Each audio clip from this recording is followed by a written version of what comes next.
हाँ जी, कौन? और इतनी रात को मेरे घर की बेल क्यों बजाई?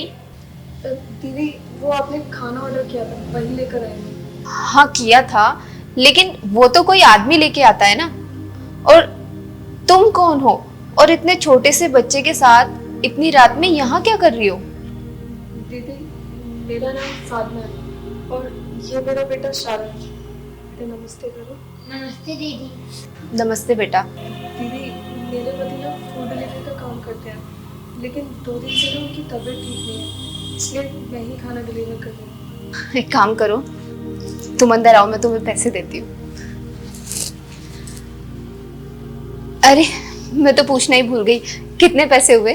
दीदी 360। मैं भी लेके आई।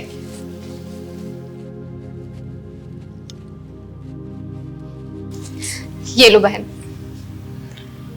दीदी मेरे पास खुले पैसे नहीं है। रख लो, तुम्हारे काम आएंगे। वैसे बहन एक बात पूछूं, तुम इतने छोटे से बच्चे को इतनी रात को अपने साथ लेके क्यों घूम रही हो? दीदी आप तो जानते ही हैं, औरत के जिस्म के भूखे कुत्ते हर गली चौराहे पर मिलते हैं। और मेरा बेटा जब मेरे साथ होता है तो मुझे बहुत सुरक्षित लगता है, इसलिए मैं इसे अपने साथ लेकर जाती हूँ। दीदी मैं जानती हूँ आप क्या सोच रहे हैं कि इतना छोटा सा बच्चा मुझे लोगों की नजरों से कैसे बचाएगा, यही सोच रहे हैं ना? हाँ बहन, तुमने सही कहा, क्योंकि समाज में ये जो दरिंदे हैं ये कानून से नहीं डरते, तो ये इतने छोटे से बच्चे से कैसे डरेंगे? अरे दीदी आपने तो देखा ही होगा, जब रात के अंधेरे में हम अकेले जाते हैं और हाथ में अगर छोटा सा डंडा हो तो उससे गली के कुत्ते भी दूर भाग जाते हैं। तो मेरे लिए वही छोटा सा डंडा है। हाँ दीदी, माँ सही कह रही है, मैं वही छोटा सा डंडा हूँ। मैं अपनी माँ के लिए जान भी दे सकता हूँ और जान ले भी सकता हूँ। शाबाश बेटा शाबाश। जिस माँ का तेरे जैसा बेटा हो ना, उस माँ पे कोई गंदी नजर डाल ही नहीं सकता। इसके पापा ने तो मना किया था दीदी, लेकिन मजबूरी के कारण मुझे निकलना पड़ा। और दीदी थोड़ी सी तो सैलरी मिलती है हमें, अगर उसमें भी 2-4 दिन की छुट्टी कट जाएगी तो कैसे ही घर चलेगा। और ना जाने मुझ जैसी कितनी लाचार औरतों को काम करने के लिए निकलना पड़ता है ऐसे ही। सही कहा बहन तुमने, हमारे देश में कानून बदलने की बजाय थानेदार बदल दिए जाते हैं। अरे जिस देश का कानून ही ढीला हो तो उस देश के थानेदार क्या ही कर लेंगे। अरे इस देश में 10 साल की बच्ची के साथ कुकर्म करने वालों को ना नामी ग्रामी वकील यूं मुफ्त में मिल जाते हैं और वो यूं ही छूट जाते हैं। अरे इस देश में न्याय की उम्मीद करना तो यूं मानो जैसे भरे बर्तन में चांद को उतरते देखना।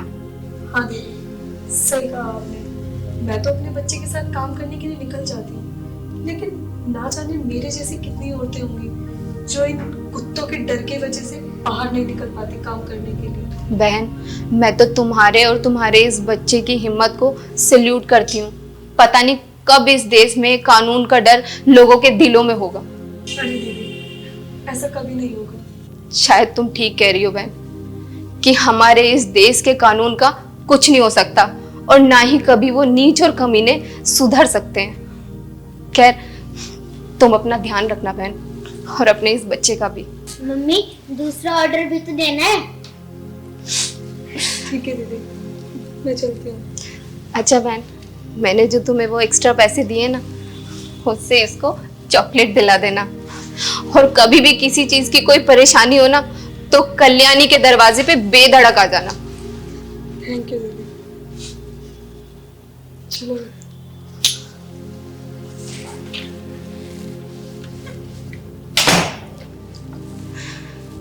कब बदलेगा इस देश का कानून और न्याय, और कब मिलेगी उन वैसी दरिंदों को उन औरतों और उन बच्चियों की जिंदगी से खेलने की सजा।